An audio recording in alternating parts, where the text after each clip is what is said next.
Why don't we call the meeting to order? So it's 6:34. Why don't we go into session? Okay. So why don't we start off with public input? Does anybody have anything that they want to bring forward? There we go. Woohoo! Could someone move a mic over? That'd be great. And could you give your name and your address for the record, please? Yes, I'm Mira Reynolds. I'm at 4 Barrage Way. I'm also the chair of the district CPAC, and I hope to be joining you more this year. Yay. But as you look at budget and goals today and moving forward, I just wanted to encourage you to consider the impact on special ed costs of the decisions you make. As Ms. Conant mentioned last year, a special ed program is as strong as the general ed curriculum.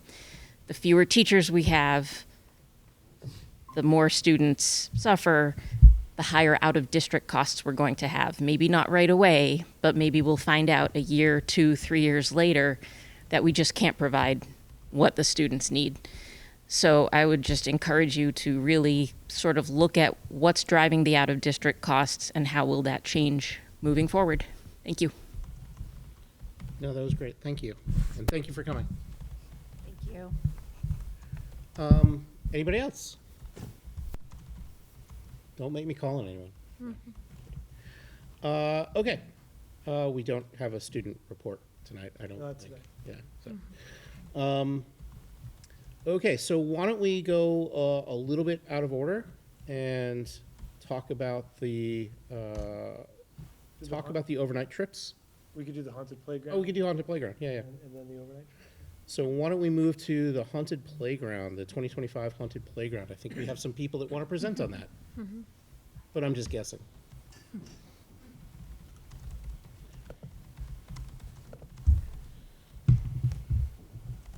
A few people that want to join the call. I don't know if Dr. Dilly. There we go.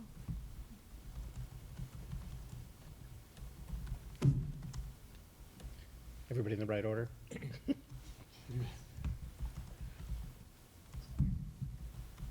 Do we want to go down there so we can see whatever it is? Yeah, why don't we vacate? Do you want the mic or you think I'm going to present. Well, I have a great seat. Yeah, you're loving the seat. I like this seat.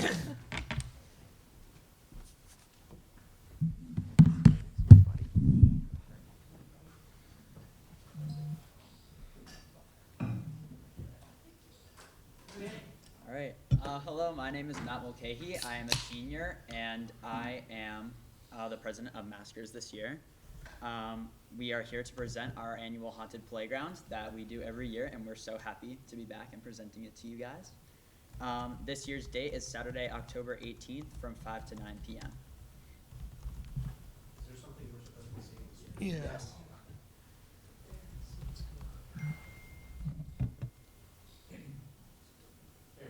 There you go. Wonderful cover star. I did. Some history about the event. In 2004, the Martins Pond Association started the Haunted Playground to raise money for the playground that wasn't there at that time, but now is. We have been doing it for many years since. We've had an indoor haunted playground. We've adapted it to COVID standards, and we've been doing it ever since for so many years. So this is the map of last year's haunted playground. The main difference from years past is that we began using the bus loop area a little more. Everything on the grass and going up to the playground is relatively the same, but we have our new haunted house attraction that was very successful last year, so we will definitely keep doing that again. We also added some more inflatables in that area, and therefore moved the bus drop-off to the smaller lot up further past that. So, yeah. So we came in early this year and we decided to figure out our new map. We realized we had more space than we thought, so we wanted to add 2 more inflatables, extend that fence a little further, move the welcome table for better flow of people. But we got hit with one thing, and that was that there was construction going on at the batch this year. So we would have to relocate to the baseball field. Hello. I'm Michael Manupelli. I'm a senior, and I'm the historian of Maskers. Thank you. So, found out on Wednesday that the timing of the construction on the batch will no longer allow us to use that field. That's okay. We spoke with Dr. Daly, the town's athletic director, and we got it approved to move over to the outfield of the baseball field. We will be fencing off the infield, so no one steps on that. We're going to be fencing off the dugouts, so no one goes in there and hangs out. And we can still use the batch for the facilities, like the kitchen, which we use for the food, and the bathrooms for people. On Friday, we went down and we measured and we laid out the space to see if it will still work. It's roughly the same size as the batch. It's roughly the same size as the batch, 190 by 400. But that does mean we need an additional policeman for the crossing guard at the entrance, because the shuttle's going to be moving in and out of that, and we need a lot more power, as we usually got some of our power from the batch and one of the poles there, so that means we need a few more generators, and we're unsure of the cost, but we know it will work. Yeah. We still want to Yeah, I'm working. What's up? we still want to make sure we still want to make sure we have this tradition. Still, our wristbands are going to stay $30, and that means that you go up to the front desk, you buy your $30 wristbands, and you can do everything as many times as you want. That includes the 2 extra inflatables we're adding, and all the haunted maze, the haunted house. There's going to be fortune tellers per usual, and all the entertainment we usually had. It will just be at the baseball field this time. Hi, I'm Megan. I'm a sophomore and I'm underclassman rep. I will be talking about entertainment. We have the Haunted Maze, which has many characters in it, some who scare you, some who don't, but not too scary. We also have the comedy skits, which are like 20 minutes, and we write them ourselves. We also have professional midway games run by students, and more inflatables, +2 this year, that you can run around and just have a good time, and a scavenger hunt that includes many different characters and talking and just running around trying to find the prize. Thank you. Hello, my name is Anthony Spina. I'm the treasurer of Maskers. I'm a senior, and I'm going to be talking about one of my favorite things, the food at Haunted Playground. So for food, we have 2 main tents. We have the main tent, which mostly has our savory options from restaurants around town and out of North Reading a little bit. These are mainly, we purchase them or they're donations. Then we have our concessions tent, which has more of our sweet options. We have candied apples, apple crisp. Both of these tents are manned by adults and are leaded by adults that are Safe Serve certified. We've been working very closely with the Board of Health on this. We will also be hiring Chartwells that will be working in the kitchen at the batch. Hello, my name is Nolan Barrett, and I'm a senior, and I'm the secretary of Maskers this year, and I'll be talking about logistics. So to power this event, in past years, we've had one big generator to power everything on the field, and then we've used the power outlet in the school. However, since this year we're not doing anything by the school and we don't have access to that outlet, we've had to reach out to Cushing Amusements, we have to reach out to Cushing Amusements, and we're going to rent a few more generators, a few extra generators from them. So now we're going to have probably 2 or 3. Tents-wise, we need a lot of tents for this event, but thankfully our community is very generous with us. We get them from Moynihan Lumber, the Historical Society, the sports teams, our parents, so we're very lucky with that. Parking-wise, we have handicap parking right next to the baseball field, which is very convenient. And then for general admission, we have the high school upper and lower lots, which are which we have a shuttle for that will go in between those and the loop of the Batchelder School. With that being said, since we're going to have people being dropped off at the bat shelter school and have to walk over to the baseball field, we will need to hire an additional crossing guard to, help conduct the flow of traffic and make sure everyone gets between the two safely. And, yeah, thank you. Hello, I'm Mae Vessler. I'm a rising senior, and I am the upperclassman representative for Maskers. Today I'll be talking to you about the safety aspect. So safety is obviously one of the most important things to Maskers. We want to make sure that everybody has an enjoyable night, but also, obviously, we maintain our safety protocols. There is a first aid table in the center of the event, which will have an EMT and a volunteer nurse. We will have police detail on the scene. We will have multiple police officers to make sure that everybody is having an enjoyable night. We have the protection there if it is necessary. There will be fire extinguishers provided to every station, along with the specific stations that we have. For the ones that are allocated for food, we have hand sanitizer stations along with hand washing stations. We have many tents for the skits, for the food, and also for our first aid tents. Those will be safely weighted and secured.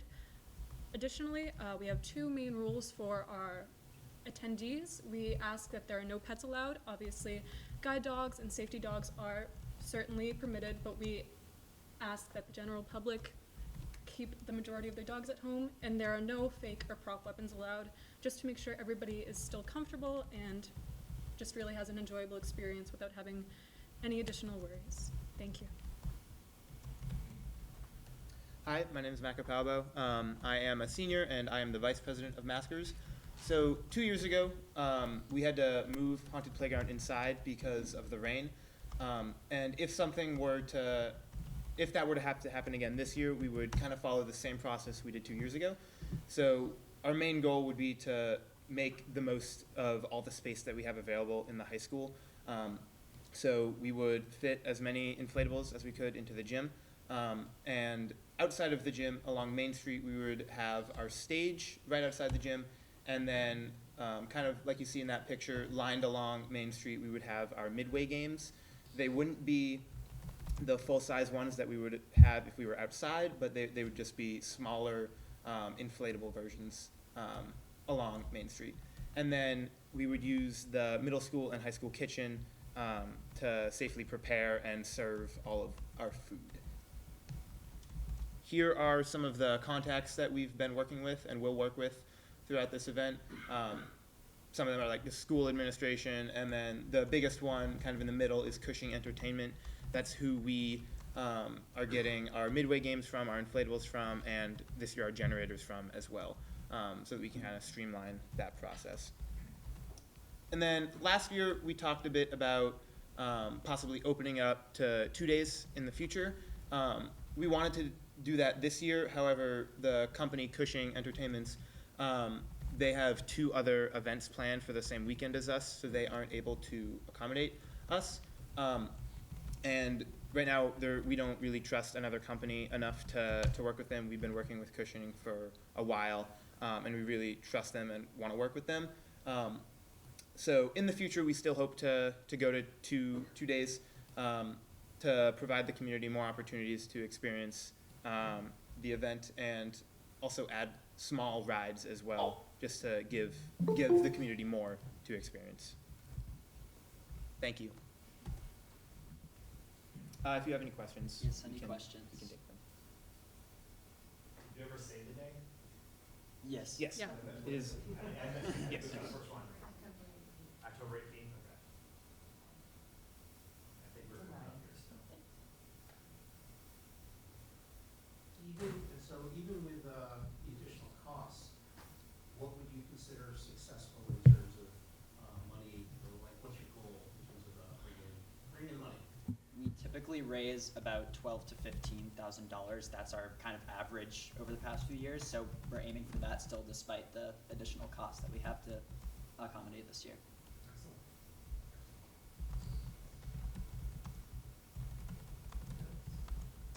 Mr. Chair, through you. So thank you all for the adjustment. That was quite a curveball to be thrown there. The wastewater treatment plant realignment piece is, they're digging now, they're gonna be resodding and doing the field for the fall. So that definitely puts a damper on that. There's a possibility of next year also having the second phase of that project impacting this. So I think we need to keep ahead of that and try to think through like what those pieces are. But it's a great learning. I say this every year. It's a great, we talk about our civics action project and that list of names that are up there, all those different people. I think it's really important to make sure we're talking to all those people, you know, throughout the year, because those details of that project are constantly changing due to things. But it was great that we were able to adjust, and you know, Ms. Kane jumped right in that day, I think, probably 10 minutes after we spoke, and already had 3 emails out to people, and we were able to make that work. So, great job. Being able to adjust on the fly, I mean, that's a great life lesson. Mhm. Because that's how big projects work. For sure. Yep. And clearly you guys handled it in stride, so that's phenomenal. Thank you so much. How early do you have to book that company? Because Yeah. for next year? Yeah, and Because the Well, you issue is guys- gonna be if phase 2 is gonna impact that. I mean, how is that gonna impact if there might be Yeah, more we'll construction to be done? we're always gonna be the third weekend. Location is something we're gonna have to work on. Yeah. But that's been that time frame for a very long time, and the way the performing arts department works, there's band competitions on other Yeah. weekends and everything else. The third weekend is kind of where it is. But if you're getting Cushing amusements, I just wanna make sure that like if you book them and it's not fundable and then for some reason the field's not available, make sure that there's space for them. We'll have to figure it out. Yeah, we're lucky to have a very close relationship with Cushing Amusements, so they're very flexible. I would assume they're very flexible with us. They're very professional, so they have come up with options for us to, like, when we had to move inside, they were the ones like, okay, that we have this, let's use it, like, we don't know, so. Yeah, we've talked a little bit about, and we'll continue to talk, if we get into the larger rides, what the grounds can support and all Yep. that stuff. So they, you know, we'll keep thinking, but I learned very quickly through our conversation that the power, the access to the bathrooms, the access to the kitchen, like, so luckily, I think we just need some longer cords and runs, but we're gonna be able to do it, similar to how we're doing recess on that space, we're gonna be able to do it in that same area. So I just saw a parent brought cookies, I guess not. It's how we fund our shows. Yeah, it's a big one, yep. Who do you guys have lined up for other acapella groups? You know, I'm asking. Leslie, do you want- So, we DM other groups from Instagram, and we go all around North Shore. So we do, it all depends who's free. So like, we'll ask, of course we'll ask Voss, which is Wakefield, sorry. Yep. We'll ask like, all the way down to Plymouth, right? So we go all the way down to Plymouth, Chelmsford, just people who usually come to our concerts to support. We go to their concerts a lot. Try to get Salem too. We With get, school not starting yet, we haven't gotten a lot of responses back, so they send out probably 5 times the amount of invites that they're going to get guests at school, yeah. which is normal. So I've got a good friend who's in a professional acapella group, you know, Matt. Yeah. Yeah, of course. We always love that. Ball Ball in the house. house, Ball I in the love house. that. Yes. We could get ball So, in the house. John Ryan, I went to, he's a class. Yes, I know them. That's fantastic. They're, Maybe they have number two. yes, I love them. Yeah, we. You know, those are the things. Oh, they're so sweet. I will ask to see if they are available. That would be That'd be amazing. awesome. Thank you. That would be Thank you. great. That'd be an amazing headliner. Yeah. Can't promise anything. Yeah. Another schedule. It kinda And just we'll took have your hand to there, Jeff. I'll shoot it today. Cool. Thank you very much. Awesome, great work, and, you know, my daughter loves it every year, and so do I. This is fantastic. Great It's such a work. great community event. I Yeah. love, like, even as my kids get older, I love coming down the hill and seeing it all set up. It's just like, oh, such a good tradition. Thank So you great so much. job, everybody. Thank you. Thank you. Thanks, everybody. Approved. Stay back. Someone you need to say. Now you can do the tricks. How do we go back up?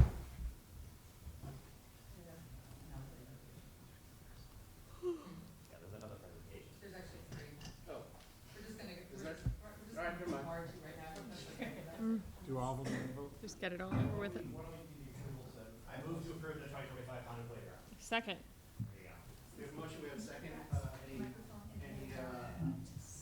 comments? Hearing none, all in favor, say aye. Aye. Thank you. Opposed? Unanimous. Next. Thank you.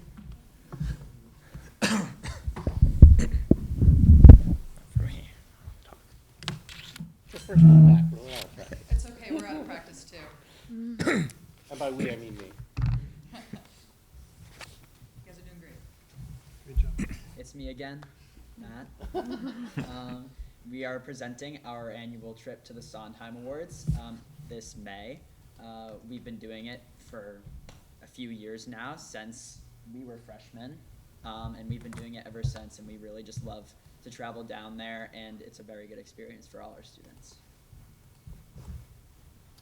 Yeah, so the Sondheim Awards are essentially the high school version of the Tonys, and it's essentially there are 10 award categories that you can be nominated for, including Best Set Design, Best Sound, Best Actor, and Best Actress. And with those two, the winners of those at the Sondheim Awards have the opportunity to move on to the Jimmys in New York City, along with the two other winners from all the other states in the U.S. So that's a really awesome opportunity. We've been doing this since 2022, and we've won Best Musical for Pippin and SpongeBob, and last year we were runner-up getting Best Ensemble for Mean Girls. So this is just a really fun trip that we're all super excited for. Okay, I'm going to talk to you guys about some important dates. So the first one is April 20th, which is the nomination day. That day, we all go down as a team to Mrs. Kane's room, and at 3 p.m. we watch them on Facebook Live. The next date is the 4th through the 8th, which is the Best Actor and Actress Boot Camp. The people who are nominated for those positions go down Monday the 4th, and they will be working in a boot camp. They will be having some master classes, and they will be working on their medleys, which they will perform Saturday, the day of the gala. Next one is the weekend of the event, 8th through the 10th, which is the gala weekend, which we all go down together. Everybody who's not already down there goes down as a team. We take a bus down, and then we leave together, coming back up to Sunday. Speaking of that, I'll be talking about transportation.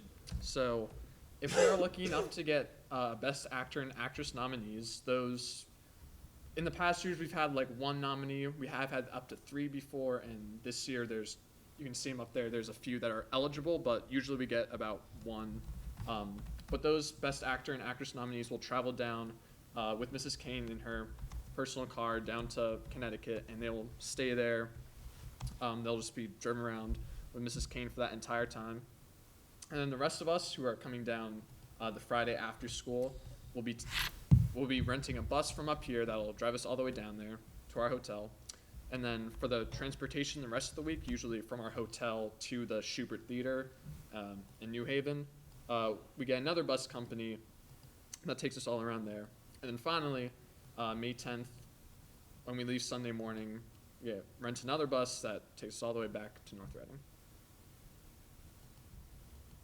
I'm going to reintroduce myself because I forgot the first time. I'm Michael Manupelli. I'm a senior, and I am Master's Historian. I'm here to talk about the award ceremony, the big event we all go down there for. It's at the Schubert Theater in New Haven, Connecticut. It's on May 10th, and it's this big event with a red carpet, and we all dress up, and we have a good time. If we're lucky enough and we're nominated for Best Musical, we get to go on stage and perform one number.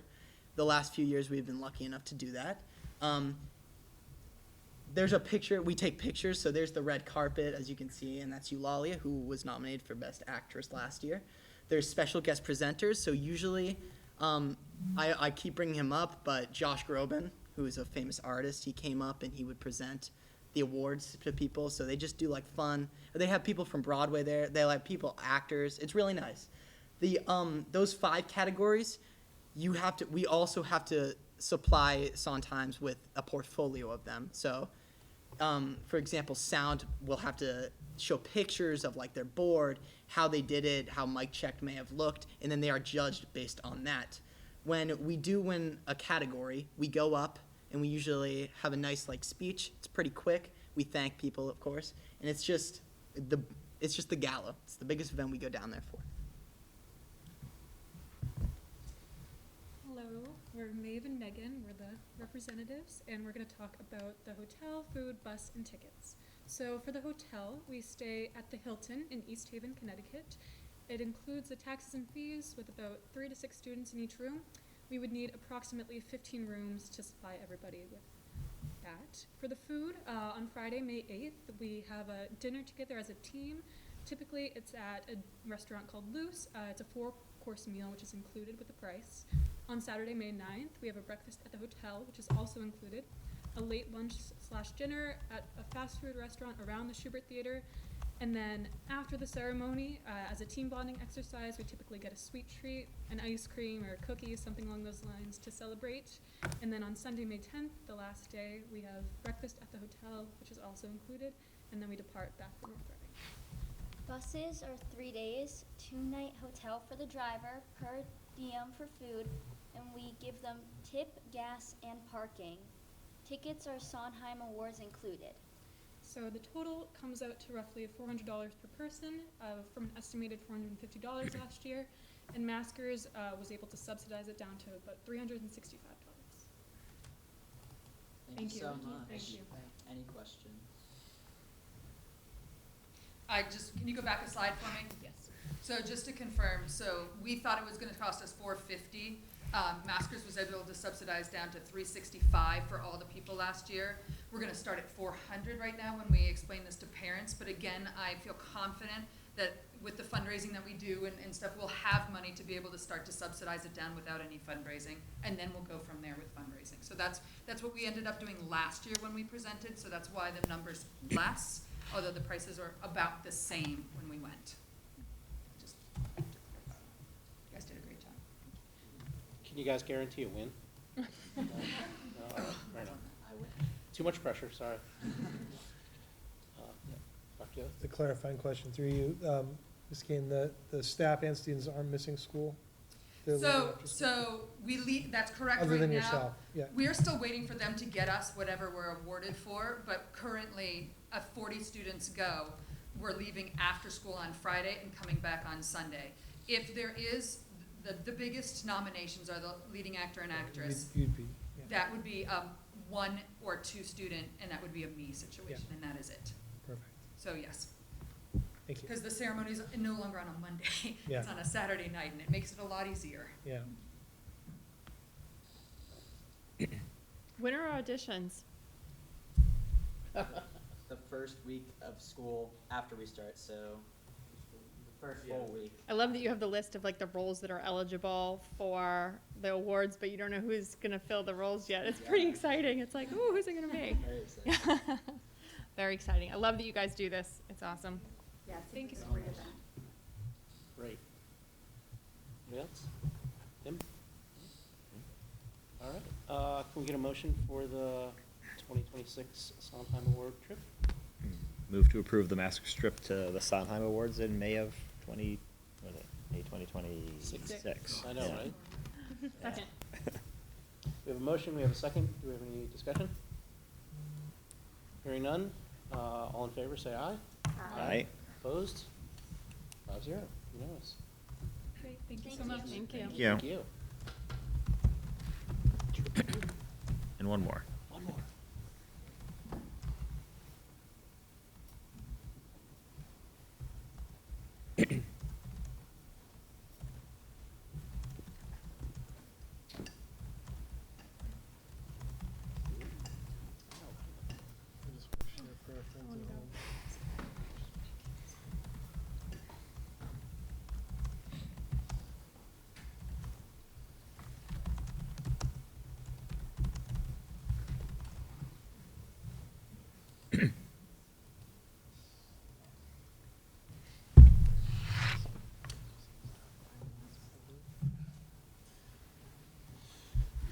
Awesome.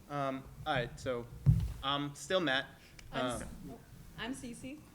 We're both seniors, and we've both been in band and chorus for all 4 years of high school. And we've been looking to this trip for a very long time. So we're super excited about it. So every 4 years, the Performing Arts Department takes a trip to Disney. This year it is April 28th to May 3rd. We will leave on Tuesday after school and then get back on that Sunday. But this is a great opportunity for students to perform and experience different parts of the music world that they wouldn't normally be able to experience. It's just a super fun trip.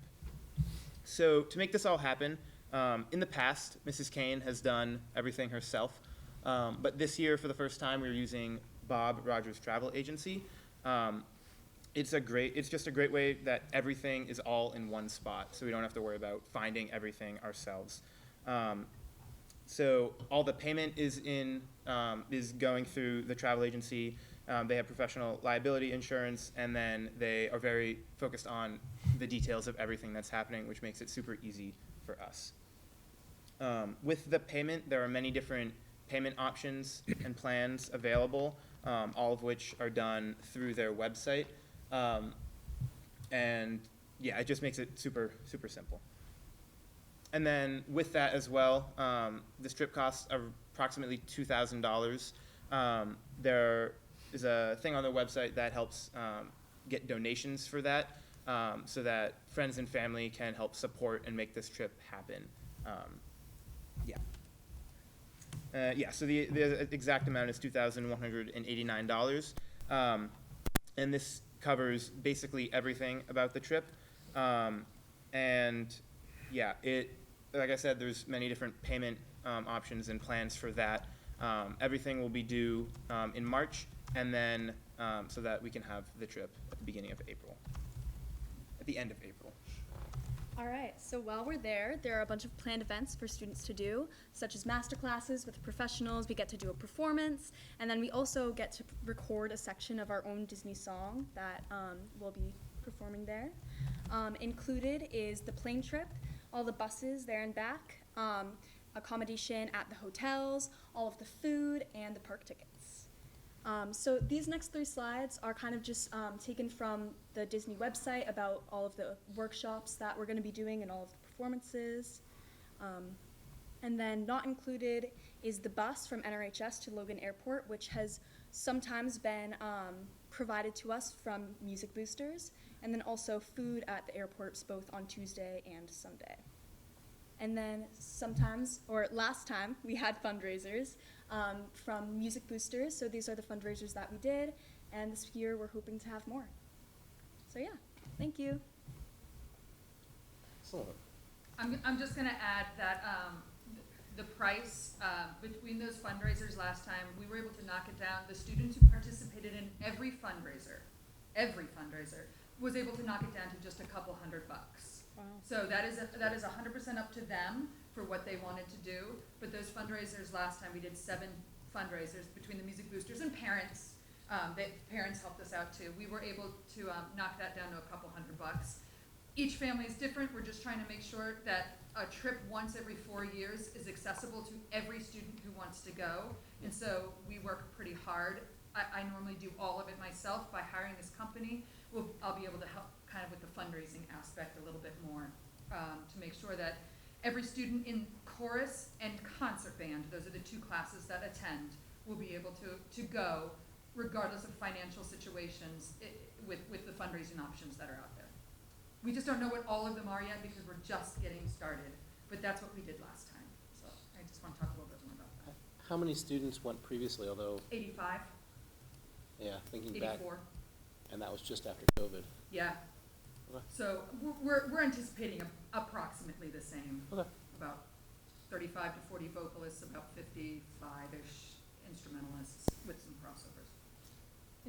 When you say everyone that participates in each of the fundraisers, so some of those are obvious, like the candy canes, I assume you're selling candy canes, but if it's like Fuddruckers, does that mean they're just helping to promote it when you say every student? So the Fuddruckers, that was divided into everybody's accounts. Okay. The candy cane is actually like flamingoing, it's candy caning. Oh, okay.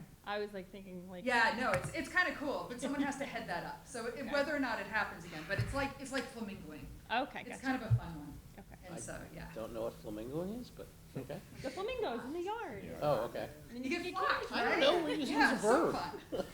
Yeah. I'm not aware of it as a verb. It's like, I'm a flamingo. So I'm not it just depends on which ones.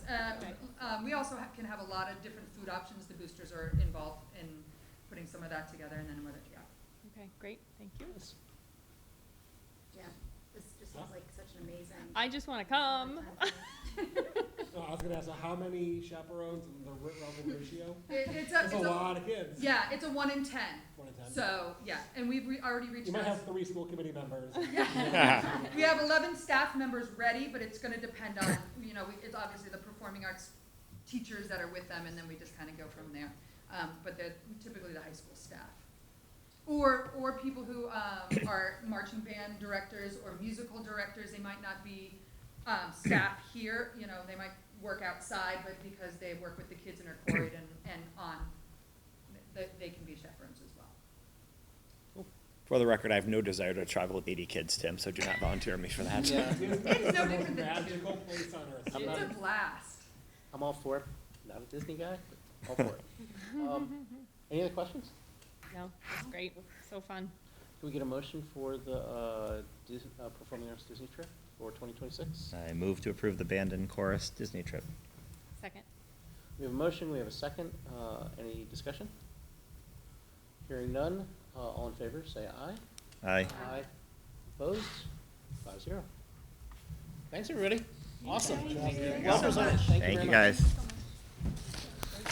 Okay. Enjoy the last few days of summer. Yeah. Wow, ouch.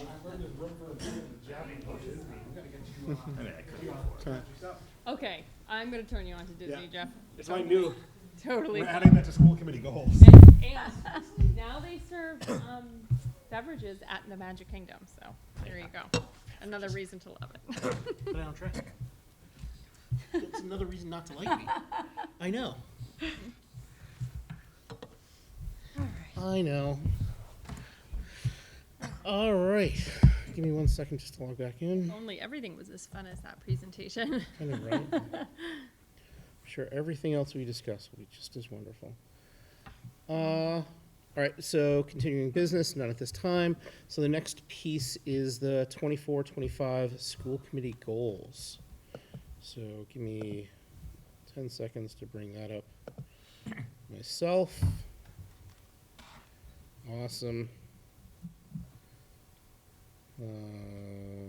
Yes.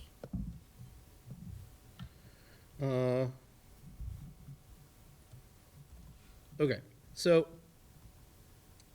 I'm in a wonderful tradition of not reading everything that people could read on their own because you also don't want to hear my voice. I'm going to go through this. There's input from committee members on all of this. And just so people know, we also had a workshop today to talk about the 25-26 goals. And, quite frankly, we restructured a bit of it and how we were thinking about goals. But these are the ones from last year, so we will go through them. Can I just interrupt real quick, Jeff? No. I don't know if No. anyone noticed it. I don't know if anyone notices, but we actually, this is okay, Dr. Daly, I don't know if we broke any rules, but we flipped the form. We just thought it made more sense to have this detailed breakdown first and then sort of the summary afterwards. So you'll see that we flipped that. Sorry, Jeff. No, all good. All good. So it not being a spreadsheet, it's not all that really easy to read since it's still in a Word format. But the goals here are broken down into several larger blocks. Those are considered part of the standard evaluation of school committees. They feature leadership, financial and asset management, education, as well as community relations. So those are the big blocks that we are working in. And so those aren't actually governed by us. And then our goals fit within those blocks. So the first few here, again, I'm going to really try not to read everything because I don't think we need to. But the first one is one that, let's start off on a low note. The first one is one that we did not meet, and quite frankly, it's one that we haven't got much traction with in the last several years of having a similar goal in terms of bringing in professional development or bringing in others into school committee meetings for purposes of professional development, or in this case, school committee development. We did, however, and this will be apparent in the next one, we did, however, bring in state representatives to our meeting, and that was one of our goals that actually was just shining. So a special thanks to Jennifer for facilitating that. But that first goal is one of the reasons why we're restructuring goals in the future to make them much more measurable, much more specific. And it's actually something that will be reflected when we go through next year's goals in the next meeting. As we go down the list, next one is joint meetings, meetings across boards. We did do that. We actually were trying for more meetings across different boards along with the school committee. That didn't work out, but I think things worked out for the best anyway, so we did meet that goal. Again, I'm going to go fairly quickly because there's a lot to cover here. School committee, and the next one is Student Opportunity Act and dealing with kindergarten. We did, I'm listing that one as met only in that we were exploring the next steps. This wasn't a commitment to actually pay for a universal free pre-K. We knew that was going to be a challenge with the financial issues we were having. It's something we are really committed to doing, and it's something we're actually getting hit on at the state level for not having met that goal. Not just as a goal, but just as a town, we're really one of a handful left that don't offer free pre-K. That's something we are going to be talking about quite a bit more. So the next one I listed as not as really. It's not met, but it's almost does not apply, and that's the solar energy. It's one that a few years ago we were exploring. We've kept it on there, but it's one we're actually going to be dropping as a goal.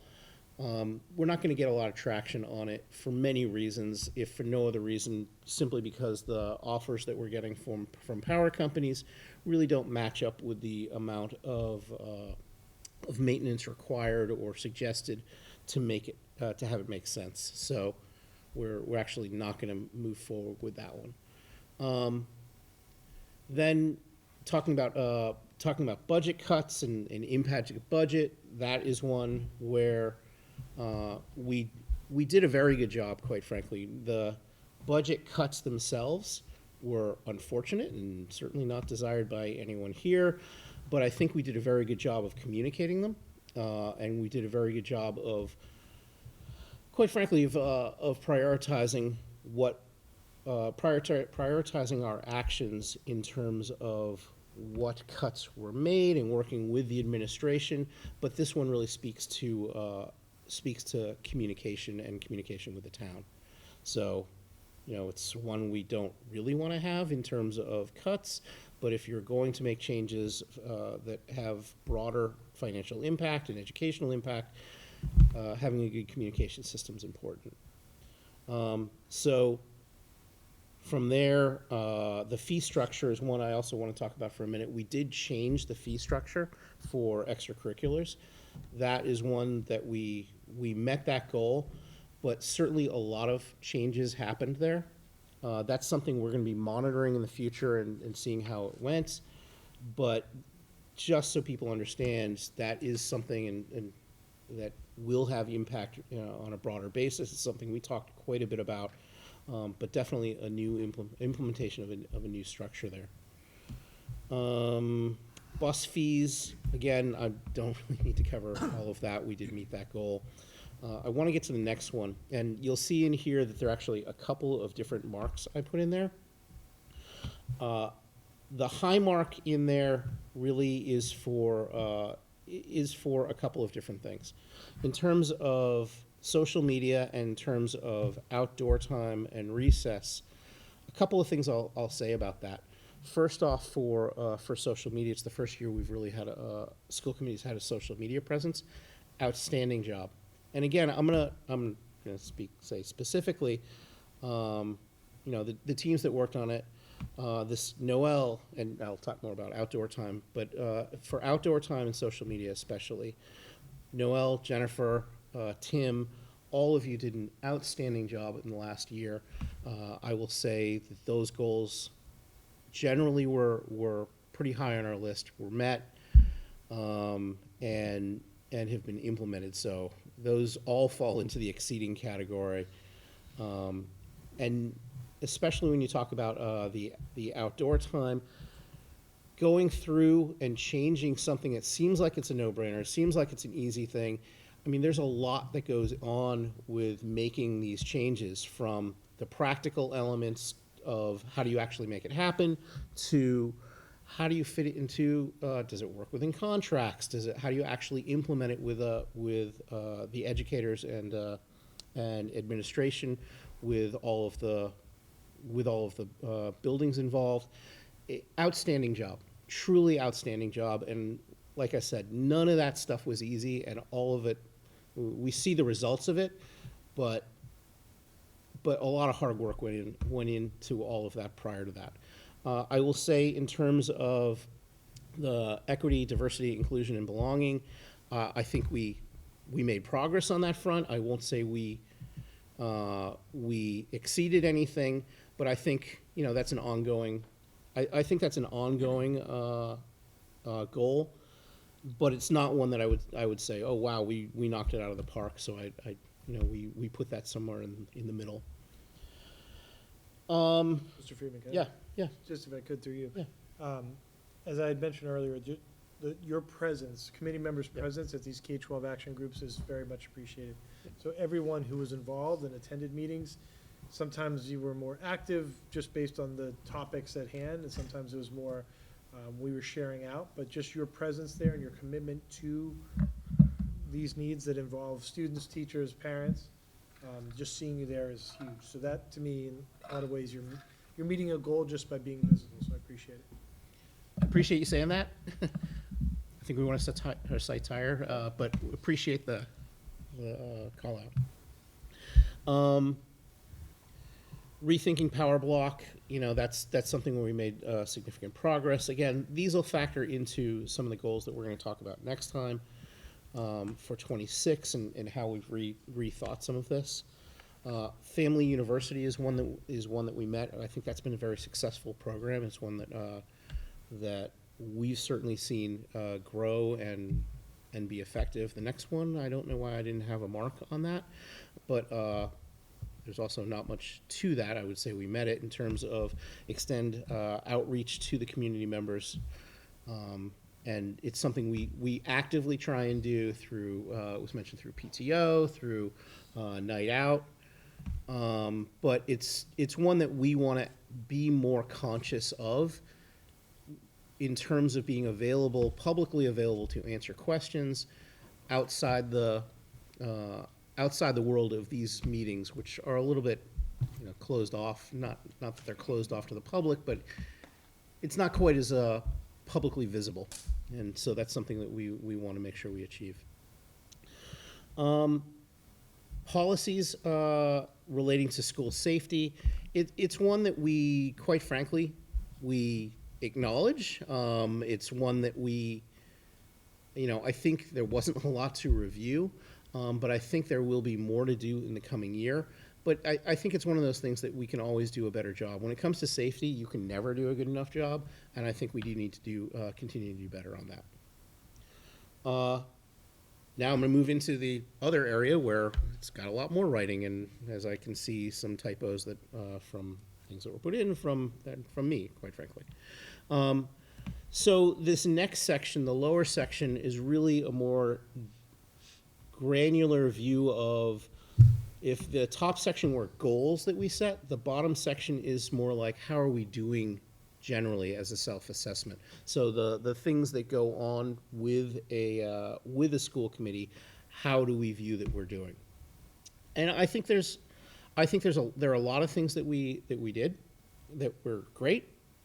A lot of things that we did that were okay. We met the goal, and there are certain areas where I think we can also improve too, and even a couple of areas where I just don't think it really applies. I just didn't agree, but others can disagree with that.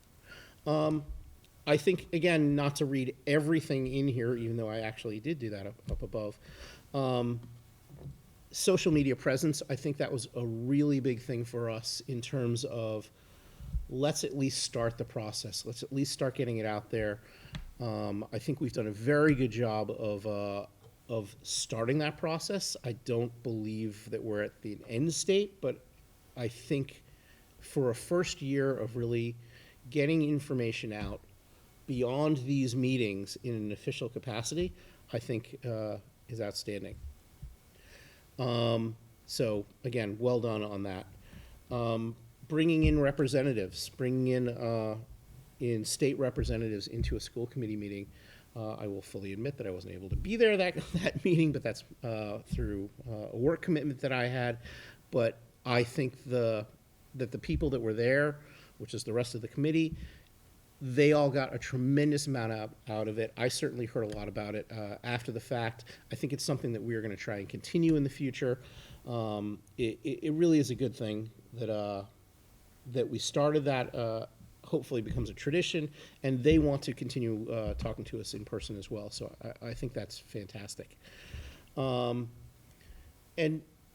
just to bring it back, there's always more work that can be done to make these meetings more efficient. I will cite myself. I think we need to keep making these meetings more efficient and coming to the table as prepared as we can. But it's something, certainly as a new chair to this committee, I will work hard toward, and I think we all will, just to make sure everybody's time, most importantly when I say everybody, I mean the public's time, is treated with respect and with our intent of making a difference. So always opportunities to improve.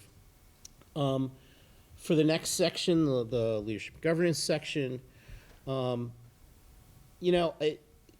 this is one of those areas where, when we talk about collaboration and talking about working with the superintendent and working amongst ourselves, the vast majority of the time, and I know this has been brought up in other evaluations, you'll hear us generally speaking in agreement on the topics, certainly minor topics, but also major topics, not because we all think alike. We all have very different opinions when it comes to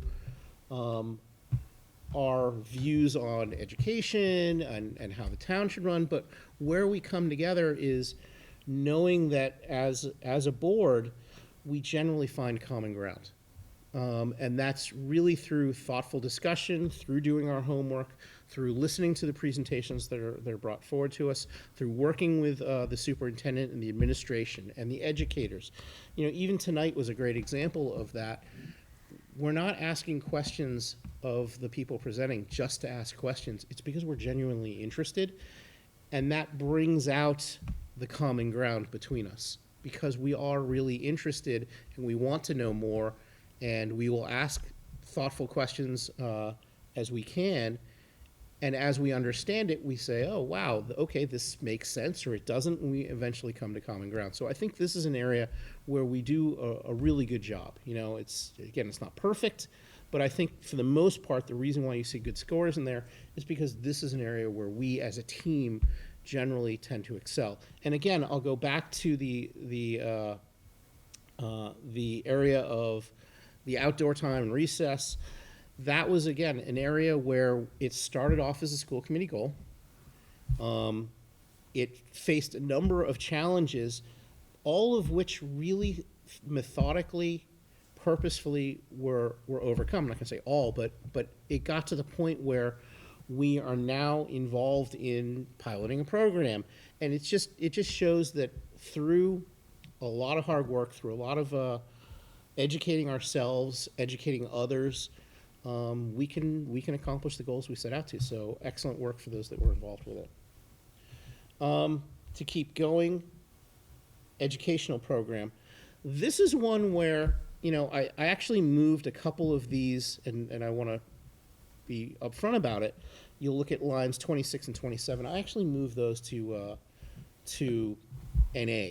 And the reason I did that, and maybe others can disagree, we generally speaking, when it comes to negotiation and implementation of an effective educator evaluation system, to my knowledge on the committee, we haven't been involved in that. Now, we certainly oversee policies and procedures when it comes to all of that. We're also involved in contract negotiations. But when it comes to actually implementing any of these evaluations, other than the evaluation of Dr. Daly, which we did last session, and we'll do again next year, we're not really involved at that level, nor do we think we should be.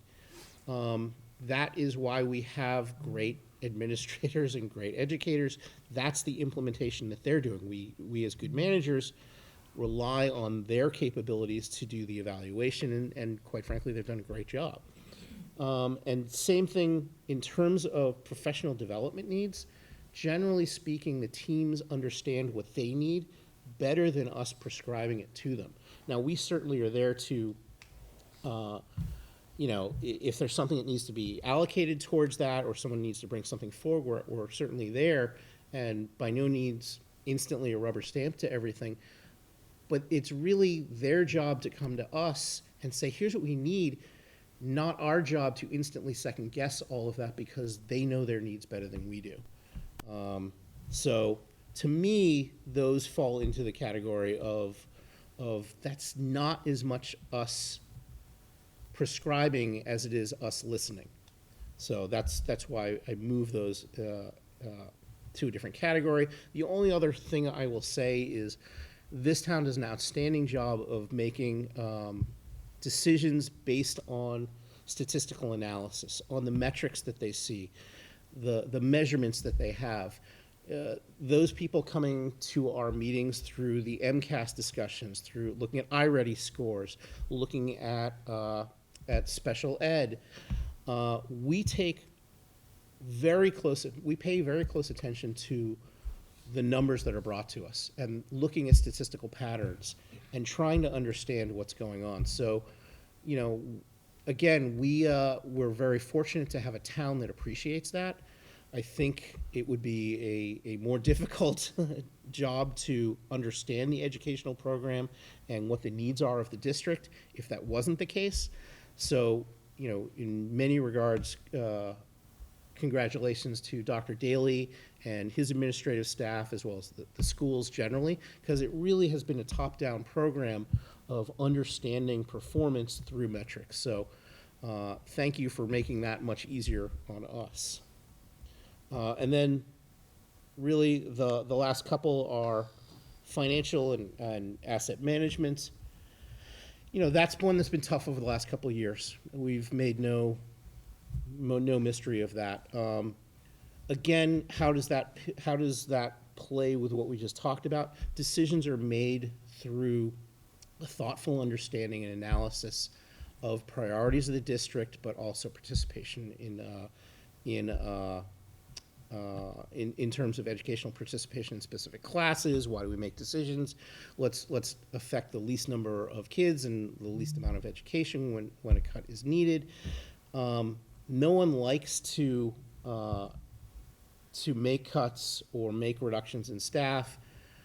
I will say our financial team and Mr. Connolly, who is here, this town is wildly fortunate, and I know we say it several times a year, but I don't think people fully appreciate it. We are the financial model of the state. It's not an exaggeration. We actually are the financial model for the rest of the state in terms of how to create a budget. We are lucky in that we could not possibly have better management of the budget, certainly we can look at priorities and we can look at how things are spent. But in terms of overall visibility of the budget and how that is managed top down, we are very fortunate for that. Unfortunately, you can't overcome some revenue numbers, and for the last 2 years, we've seen that. So, you know, as we look toward the future and potential, and quite frankly, Prop 2.5 overrides, likely a Prop 2.5 override, you know, that didn't happen in the last 2 years. It's something that we certainly are considering in the future, but we do that with the full knowledge and understanding of what our current position is, what the likelihood of our position is going to be in the next few years, and what that means. So, you know, when we make decisions based on either making reductions or looking for an override, it's from a point of high knowledge of what our situation is. We're not just throwing darts at a board. Not that anybody was necessarily saying that. And the last one, because I think everybody's tired of hearing my Muppet-like voice, is family and community relations. I think we do a good job of that. I don't think, you know, I think there's always, you'll see this is pretty much in here all met rather than exceed. You know, I think there's always more to be done. This is one of those categories where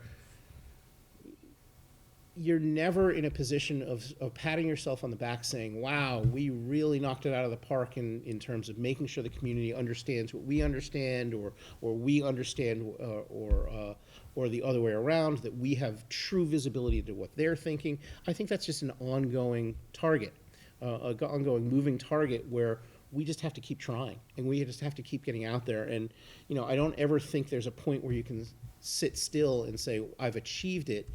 It really is a process, and it really is an ongoing goal. You know, so as we look towards things like, you know, defining budget constraints, as well as CapEx requests for the schools, you know, those are things that are gonna keep popping up, and they're going to keep happening. We will keep trying our best to make sure we communicate that out to the community, to parents, to other boards, and certainly working across boards to make sure we are good stewards of the budget, but also, more importantly, of our kids' education. With that, I am actually going to stop talking to see if anybody else actually wants to break in, because I did that all in one breath. Well done. Did you play a brass instrument in high school? I played no instrument. That was I impressive. am musically challenged, so for fairness of full disclosure. Comments, questions, and that was a lot, but I wanted to get through it, so feel free to. Great job. Yeah, thanks. Any other? Scott? I got nothing. No? The only thing I'll say is that as we, you know, are based on what we got out of this, our goals moving forward will reflect some of the things you discussed. Yeah, and again, you know, I don't want to steal our thunder for next week, or for the next meeting, but I will. You know, I think rethinking the structure of the goals into more measurable, tangible goals makes sense. And I think as we talk about them next time, that will become apparent. I don't think these are bad. I just think that there's room to improve on the very nature of the goals we create. So, and I think we've did a good job here. I think we're doing an even better job when we think about restructuring them. I guess from my perspective, just looking at this in the first full year, I just kind of wanted to express my thanks to the three of you that have been on the board and Dr. Bailey for allowing the new members to jump into the deep end of the pool in our first year. And I'm sure there are times, I know there are times where I made you all uneasy with some of the ideas or where we want it to go, but it allowed us to really jump in and hopefully contribute to a lot of what you saw here in year one. I feel like sometimes on these committees, the first year you're kind of given the mundane stuff to do to learn the ropes, and you guys really just let us come in and thrive. So I And you very did. much appreciate that. And you very much did, and it's appreciated, so thank you. I think we were given the mundane with the policy committee, and then that ended up. Yeah, but look what happened when they did that. Exciting. Yeah. Look what you did with that. No, but, no, seriously, thank you for that, because I think sometimes other committees, it's always been, well, do the grunt work, paperwork, yeah. and we'll talk to you next year. Yeah, I mean, I will jump in quick and just say that if the idea is to evaluate us as a committee, I think we're a very functioning committee in terms of everybody contributes. There's been years I've been on this before where, you know, one or two people were busy and they didn't really do much, you know? I feel like everybody has contributed in this group, and I feel like we work well together. We don't always have the same thoughts, but we talk through it. I said many times in the past that I would much rather talk through something and come up with, you know, a 5-0 decision rather than just push through 4-1 or 3-2, because a lot of times that 1 or 2 minority has something that is important to hear, and that maybe you can make a small modification where everybody then is in favor of it. And I think overall, that's what we need to do as a committee. You know, like anything, there are some things that, you know, we don't hit, you know, and then they stay on for the next year. There's challenges outside of our control, but, you know, as Tim and I probably tell our soccer players, you know, control the controllable. You know, you can't focus on what the ref's doing, you can't focus on everything outside of it. We can just focus on what we can do. And, you know, I mean, I've been proud to be a member of this board. I don't think anybody here has ever, like, you know, embarrassed us or anything like that. I think we all speak, you know, very well, and we really care about what we're doing. And, you know, even if somebody may disagree with us, I think we always are pulling in the same direction. And so, you know, if we're evaluating us as a committee, how we work well together, I think we, you know, excel at that. And, yeah, there's some things we always have to remember to do, and we may forget to finish something up, but, you know, overall, I think we're a very highly functioning board at this point. Fair enough. We'll do our best to embarrass you in the future. There we go. Any other comments? Mr. Friedman, I'll just, if I could, just to say, to echo, I think we all struggle with that smarty goal, right, of making a specific, measurable, actionable, Yeah. realistic, time tracked, all that. And I think your steps towards that have been improved, you know, by focusing on those action steps. But I just will say I appreciate the alignment with your goals, with our district strategic plan, with our educator and administrator goals, and our school improvement goals, which is a part of this that you also have really given feedback on over the years to make us more connected in our multi-year strategy. So I really do appreciate that. And I do appreciate the support for everything we're doing, where I appreciate what you're saying.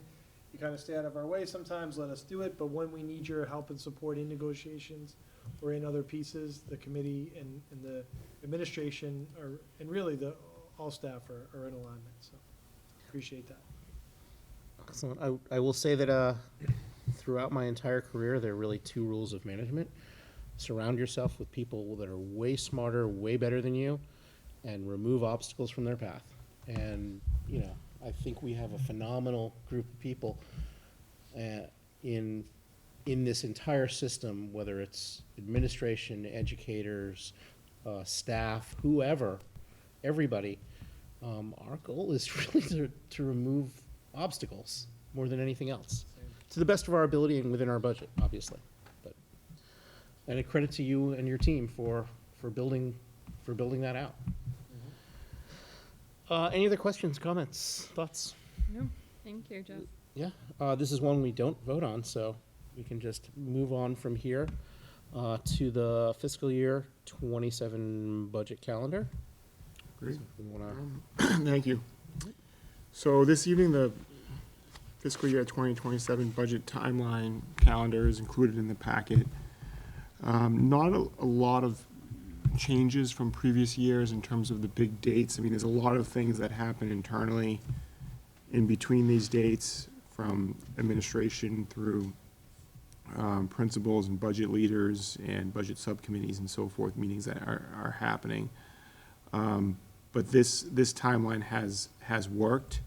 It is in alignment with the town budget process as well, and certainly the finance planning team's, you know, meetings that have occurred monthly and in a lot of cases bi-weekly through the process, certainly over the last couple of years during the challenging budget times.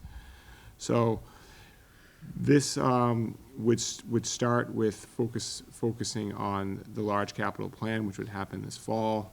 In November, we would look to have that approved and adopted, so that could get forward on to the Capital Improvement Planning Committee, which would start looking at that in our plan in December and January. The way I look at it is we always sort of kick off the budget process with enrollment updates, because that's going to drive level services and staffing.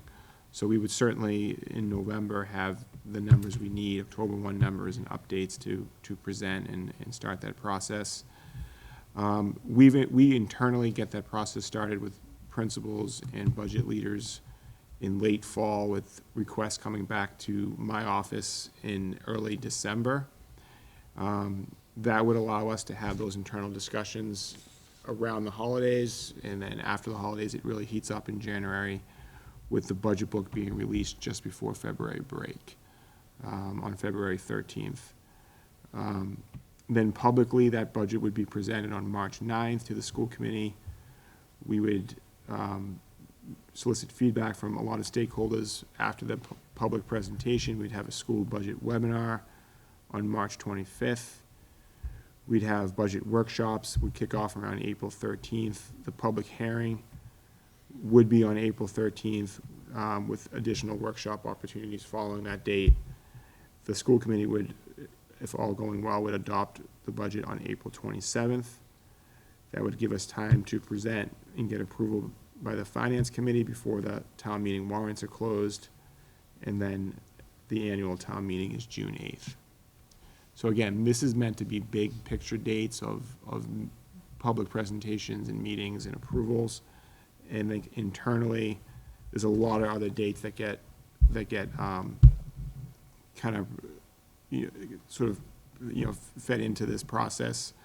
Certainly, if there's going to be conversations around budget override and so forth, there would be a lot more forums and Yeah. informational meetings that would happen. I think this is a starting point. Correct, yeah, yes. So this is meant to be kind of a big picture framework. So with that, questions, and we've typically sort of approved these dates. I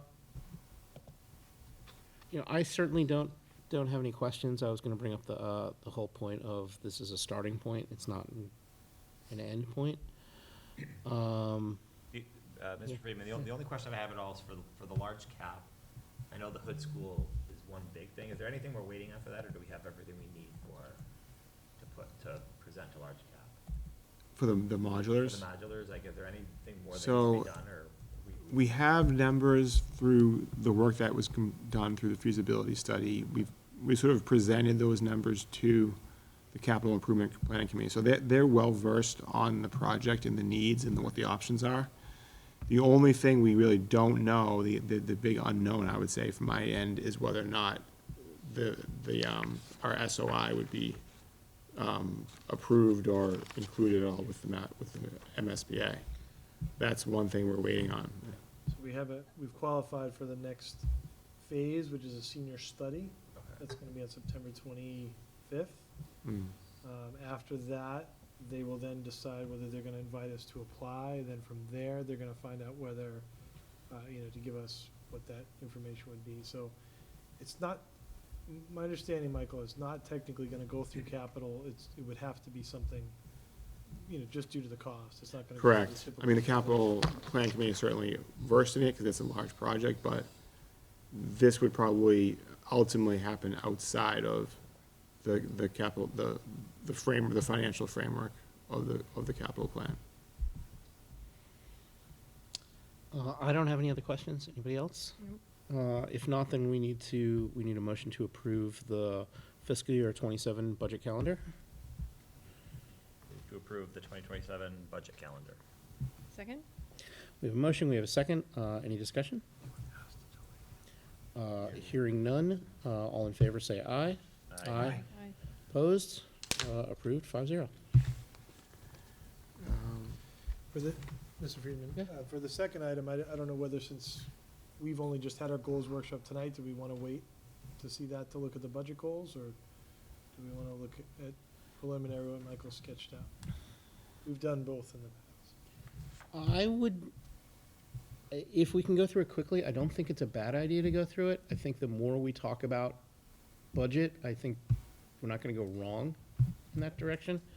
You know, Yeah. I would say if we can go through it, that'd be great. So these are sort of drafted budget goals, and as Dr. Daly's comments earlier and Chairman Friedman, in terms of this, we're looking to have certainly synergy between all of the goals that we put together. Certainly school committee, superintendent, strategic plan, and the budget goals certainly fall suit of your fiscal management goals and everything that you just alluded to in the school committee goals. So this was sort of the framework that is, and the vision that has been put together in the past in terms of having a budget that's first and foremost reflective of our strategic plan, vision, our NRPS 2030. That's the driving factor of new initiatives, both educationally and certainly those that would be funded through the budget. The second one, I mean, this has been on here for a while, and I know your comments earlier that we would certainly table this or remove this because we have yet to find a project fiscally that makes sense. Yeah. We've heard a lot of options. We came close about 4 or 5 years ago. We've done bids, we've done studies, we've heard from RMLD, we've had presentations. They continue to come out and do site visits. We just haven't had anything presented that makes sense. Yeah, it just doesn't, like I said, I think we're tabling that for a while, because after so many years of Right. hearing the same things, Yep. or roughly the same things. Anyway. Yeah, I mean, I think in general, I think what we always look to have good operating practices where we're certainly reducing our operational expenses and operational costs Right. as much as possible. So I think in big picture, I think we do that, but it's something we want to continue to always explore. And that could be as simple as reducing our paper costs, and everything that we're looking at from big picture is something we want to continue to look at. We talked a lot about during the school committee goals, the need to look at kindergarten and that we are behind. There was a comment earlier that we're a handful of districts that are still charging a fee, so we know we're lagging here, and this has been a goal for a while. The last couple of years, we've kind of got off pace or off our timeline to work towards universal free day kindergarten, so I think Chairman's comments earlier that this is going to be a topic will certainly be the case. Yep. We've had this long-standing goal of just continuing to look at user fees for really all programs, but extracurricular and athletics and performing arts. We made structural changes this year to just about all of those. And it's just, annually, it's something we've always had on there that we're gonna revisit and explore and look at the universal user fee cap each annually. So I think that was, that's why this is listed. In your fiscal management goals that you just alluded to, there's certainly synergy here in terms of the reductions that we've had to make over the last 2 fiscal years, and that we've certainly adopted a budget that's been less than level services, in terms of not having a successful override campaign, although we had done a lot of education and a lot of presentations. I think that's something that's going to be a topic in the future. So certainly looking towards what the impact of some of the positions that have been lost over the last couple of years has been, and what do we want to restore and preserve, and how does that align with our strategic plan in NRPS 2030 going forward. So I think that's a really important goal. We are going to be up, this is a bid year for busing. Yeah. Yep. So we can't sort of renew. We've been renewing, and I think it's been the right decision that we've renewed, but now we have to go out to bid. I think the earlier we do that, maybe the better, and there's going to be other options that we can look at. So I think being on top of this and looking at Emerging topics like electric school buses and the designing bus routes and so forth will be an important topic to have this year, because we all know how expensive that operational cost has been and ever increasing over the last 5 years. And then I think big picture, this is something that we always do, is we always collaborate successfully with other boards, finance committee, select board, certainly the finance planning team, town administrator, town finance director, through each of you, the work of the school committee and the superintendent. That's going to be important, that there's good collaboration as we move through this process. I appreciate you going through all that. And I know we still have to go through our formal goals, but I think having people hear the consistency of some of these things that year on year we face, and why some of these are especially topics this year, thinking of busing. These things, they're ongoing, but they have peaks and valleys in terms of their importance, and certainly for busing, that's going to be a peak more than a valley in terms of activity. But thank you for that. Mr. Friedman, just one suggestion. Yep. Since I think our I know where you're going. our Yeah. goals align with everything, I think. Yeah. 4 and 5, I don't think are called out as specifically, but Yeah. I think with the exception of number 2, rather than putting it on another agenda and having to do it again, Yeah. I would suggest that we maybe vote to approve them and just but remove number 2, because we Yeah. didn't take the solar out. Yeah, I was thinking the same thing. Okay. Could we have a Motion? yeah, could we make a motion excluding number 2 to approve the fiscal year 27 budget goals? So moved. Second. I feel like you cheaped out on that one. Any discussion? We have a motion, we have a second. Any discussion on that? Hearing none, all those in favor say aye. Aye. Opposed? Approved 5-0.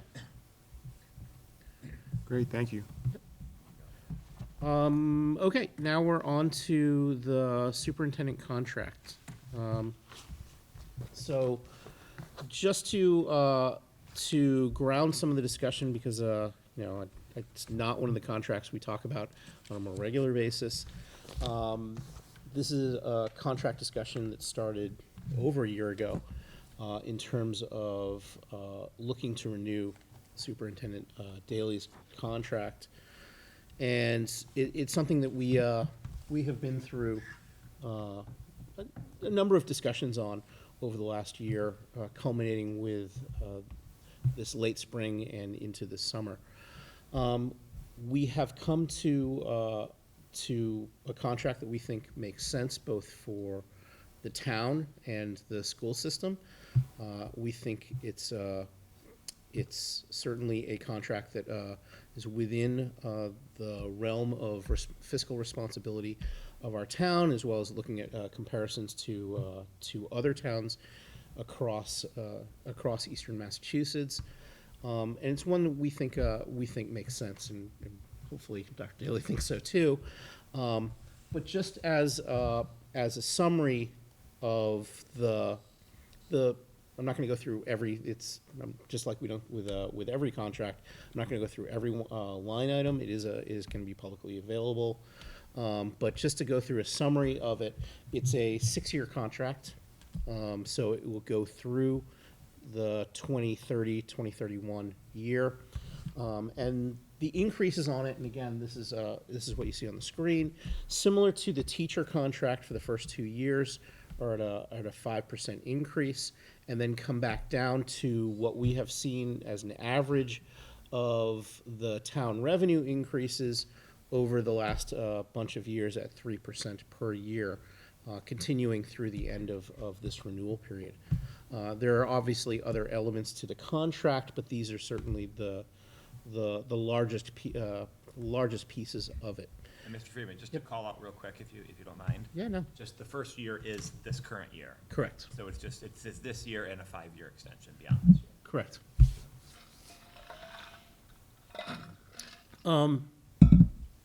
That's, like I said, this is, and this is something I said to Dr. Daly, this is something that's not,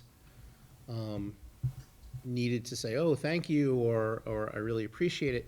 This is to say, we appreciate the work that you have done, and we appreciate that you have done a great job within this district and brought in the appropriate leadership within the district and all of the people that we talk about. If I talk about those two management principles, you, in many regards, are the ringleader, if you will, of bringing in great people.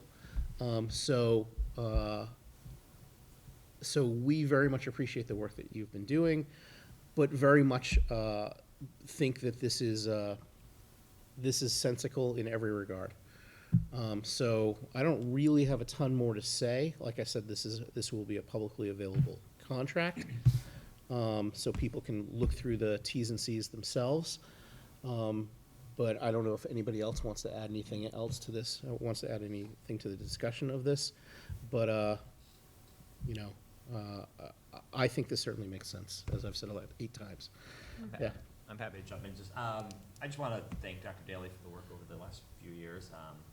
I think on the contract itself, I think it's fair and reasonable compared to other contracts in the district or in the area, the surrounding area. But I think if Dr. Daly was available, other districts would want you in a minute. I think you are not only a great superintendent, I think you are recognized amongst your peers as being an excellent superintendent in not just here but across the state.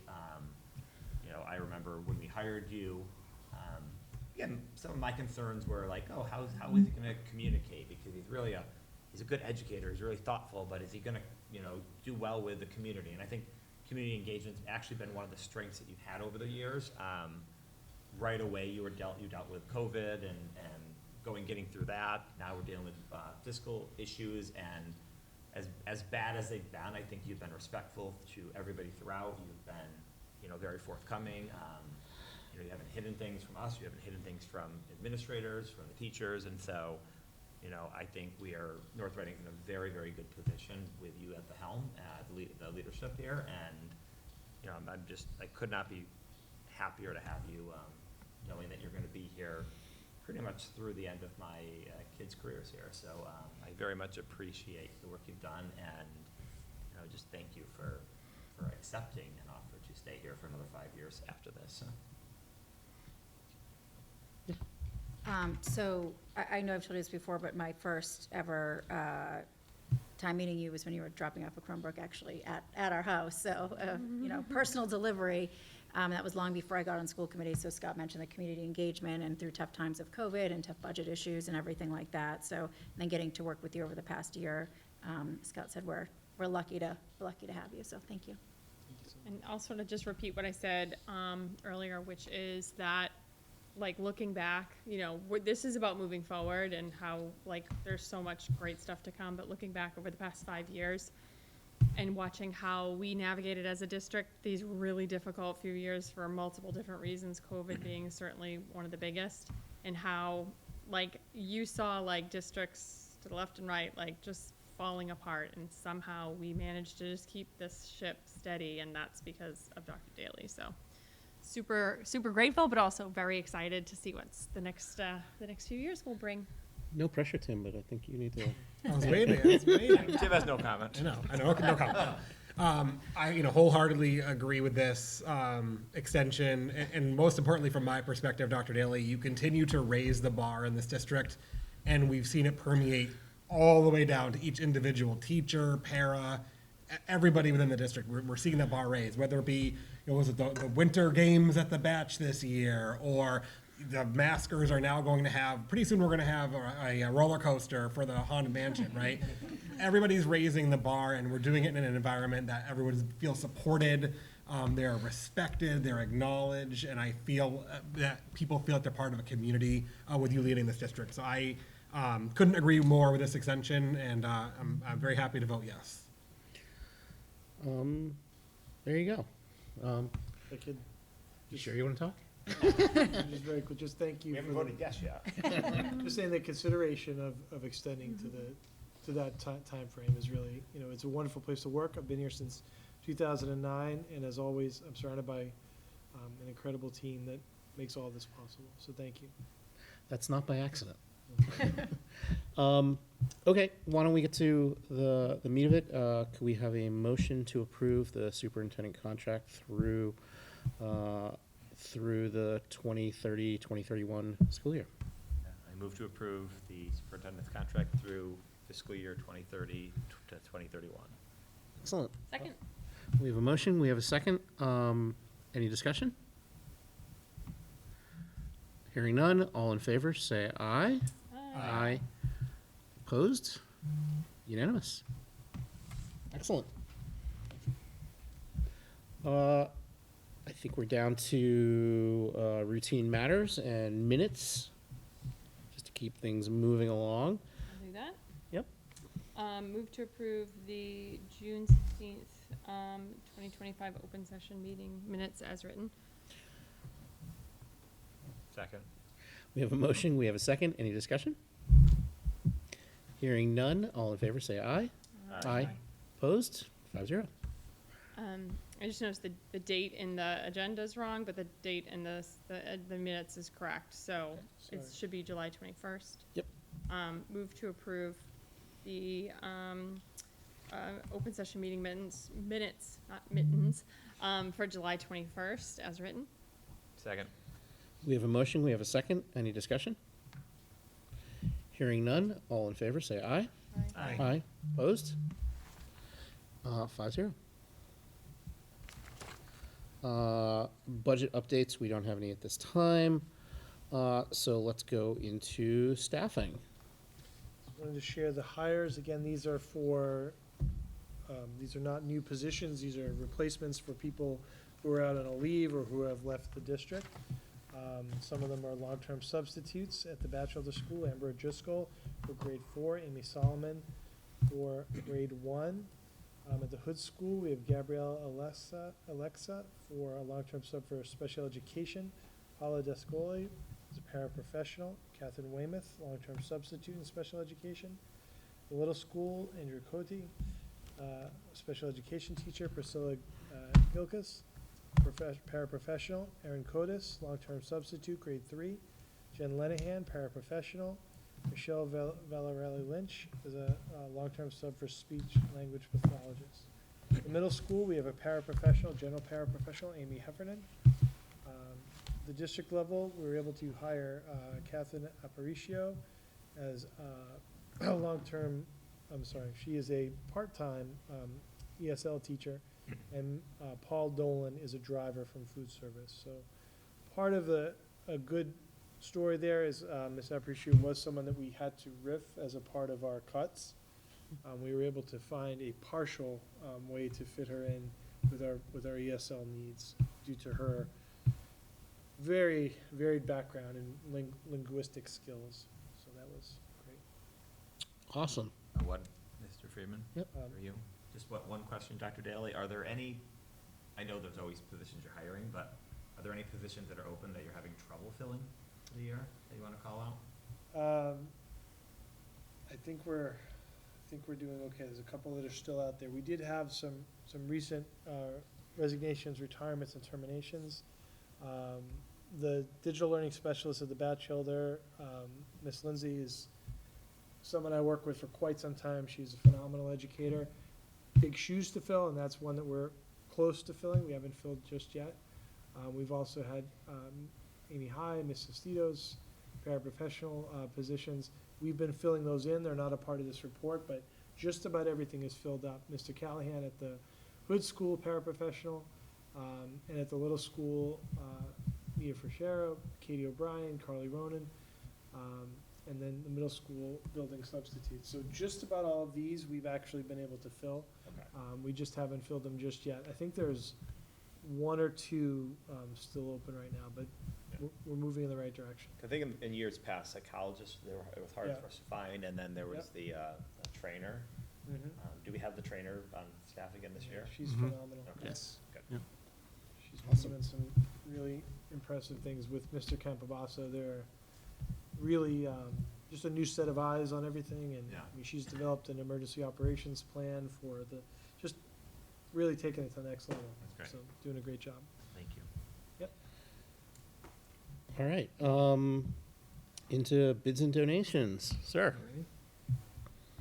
All right.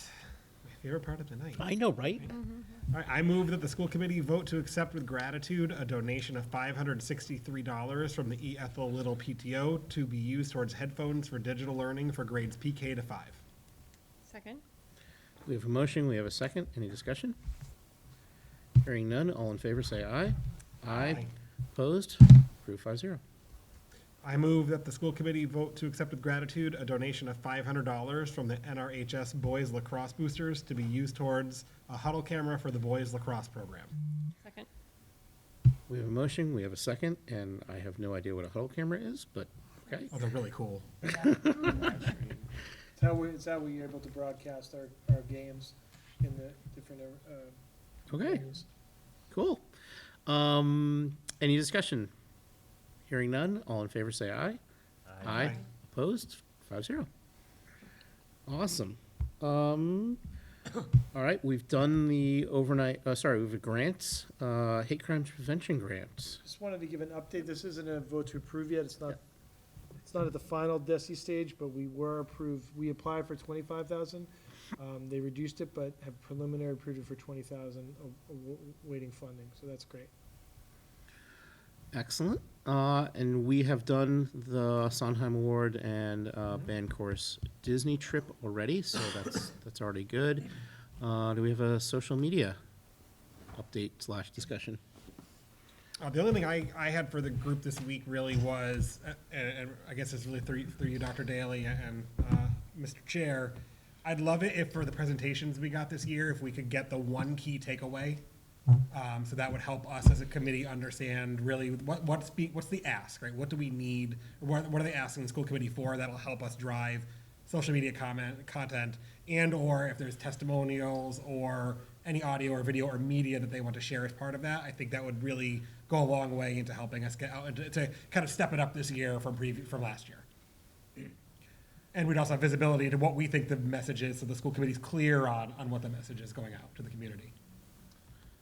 So just for clarification, just for every presentation, just sort of have them think through that lens? That would be ideal. I mean, obviously, we can facilitate it however you would like. That's a great but, idea, Yeah. I think that'd be great. Almost like an executive summary type of thing? Yeah, just like, what's the one thing I want people to know from this presentation? Yeah. Like, for example, the Haunted Mansion, it'd be nice to have like a one-pager that we could just put out and Yep. voted to approve that With the date. it's coming. With I didn't catch that in the beginning. I was walking up there. I was like, I didn't. Well, to be fair, the Well date done, Dr. on Daly. new family orientation, that date was confused too. So, but no, that would be really helpful, and I think it would help us focus it, and also make sure that we're aligned. If we want to adjust the message going out to the community, or make sure that we're agreed, I think it's an easier way to do it. And from this meeting, do we want to highlight the Haunted Mansion Absolutely. playground, and then Sure. do we want? This is an open question, everybody. Do we want to point out that we're extending the superintendent, Oh, I don't have a problem or with not? I was intending on that would be the first one. out the Okay. that. door. Yeah, I don't have a problem with that. Inquiring minds want to know. Yeah. It's something we're proud of. I don't see why. Yeah, no, I why think it's we wouldn't. exciting. It's good. Positive. Absolutely. Anything else? Hold on. I think that's great. Okay, so why don't we get into some of the subcommittee updates? I know you are looking forward to giving us a substance abuse coalition. Actually, there was a meeting this morning. Was there? There was a meeting this morning. It was Yeah. very brief. Really, they just were kind of, I think actually one of the typical presenters wasn't there, so that's one of the reasons. They went into a little bit of detail about the nicotine, and I don't have the The language in nicotine-free front of me. generation. Yeah, and but they really just talked about they had gotten a lot of feedback from the community, both positive and negative from people. enough. You know, and kind of reviewed that. So Yeah. more next time. It was Okay, like fair enough. the world's shortest meeting. No, that's fine. There's going to be 2 public hearings regarding nicotine-free generation. Okay. And actually, those would be 2 good things we might want to put on social media. And they'll actually be here in the Digital Learning Lab. Do we want to say the dates? I don't have them off the top of my head. That is fair. Totally fair. Didn't mean to put you on That's the why I spot. get to put them on social. Sorry. I have Hold on, I was going to say I could find them. No, that's fine. September 30th, and then October I'll find the other one. September 30th is the first one. You can, I don't know if you want to update on fire station or facilities master plan. Yeah, if you've got it. October 23rd, sorry. Yeah. Well, at the end. And then November 20th at Town Hall. Excellent. Do you want to give finance team update? You don't have to if you. Sure.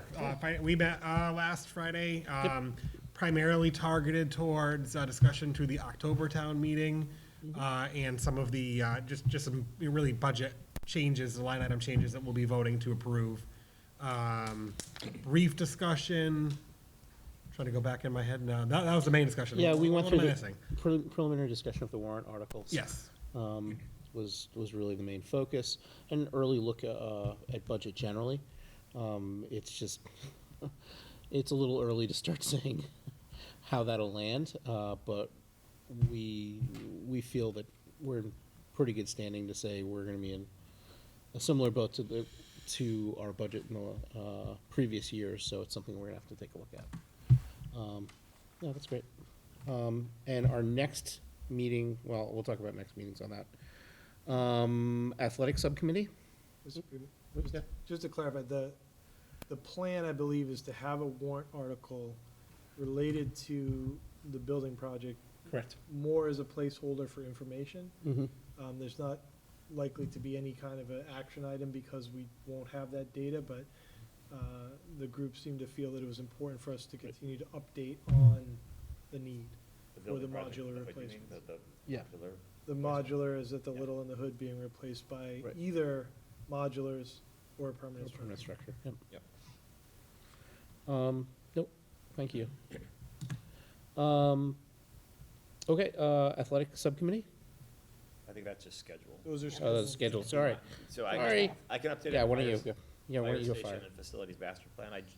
I'm now on those, and I had my first meetings, the first two on the fire station, and there was some negotiation back and forth on the contract, but we voted to sign the contract for somebody to help look at a west side fire station. And facilities master plan was a very quick meeting. The plan had just been sent out to everybody, and I wasn't on there, so I didn't review it. I didn't get it, but it was like a 10-minute meeting and rescheduled, so nothing huge. Fair enough. Do you know the dates of those, or can you send them to me? Yes. Okay. Look at my calendar. It looks like you're real-time adding facilities master plan committee.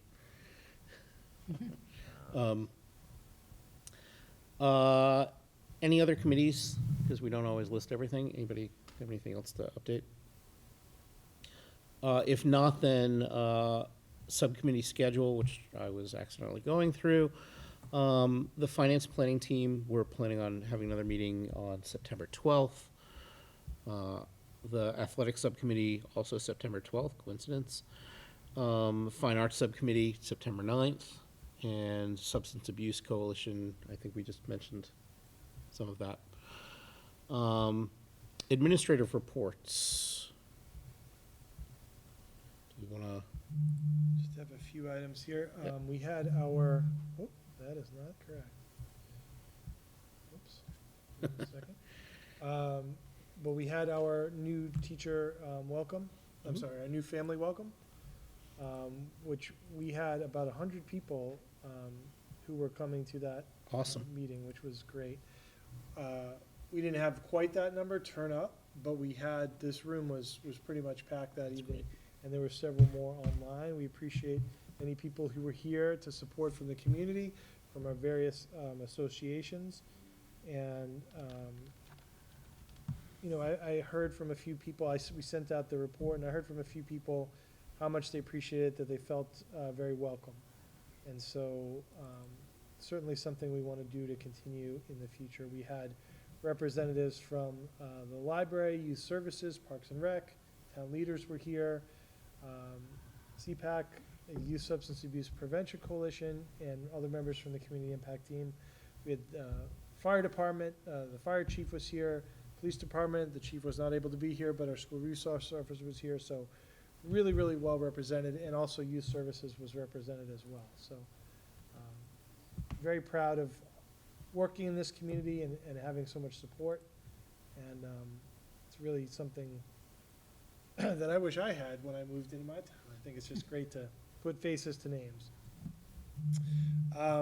Just wanted to update, I can't remember whether we've shared this, but we are pursuing a new district website. The website carrier was changing, and it was, the timing was right to make the switch. So we are doing a soft launch around October 1st.